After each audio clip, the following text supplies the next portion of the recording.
তুমি ছিলে চাঁদের মতোই সুন্দর, তবে তোমার ভিতরটা ছিল আগুনের মতো ভয়ঙ্কর। দূর থেকে চাঁদের মতো আলো দিলে, দূর থেকে ভালোবাসা শেখালে, আবার নিমিষে সব ভালোবাসাকে পুড়িয়ে ছারখার করে দিলে। তুমি ছিলে ফুল, তবে আমার জন্য ফুটনি। তুমি ছিলে প্রজাপতি, তবে আমার বাগানে ওড়নি। তুমি ছিলে পাখি, তবে আমাকে গান শোনাওনি।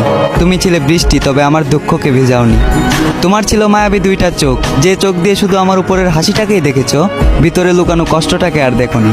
তোমার পাশে অন্য কারো ছায়াটাকেও সহ্য করতে পারতাম না। আজ দেখতে হচ্ছে তুমি অন্য কারো হাত ধরে চলো, অন্য কাউকে ভালোবাসার কথা বলো। শুধুমাত্র তোমার কারণেই আমার আলোকিত জীবনটা আজ আধার কালো। খুব জোর গলায় বলতে ইচ্ছা করে, তোমার থেকে জানতে ইচ্ছা করে, আমিও তো ছিলাম মানুষ। কি এমন ক্ষতি হইতো আমাকে একটু বাঁচলে ভালো।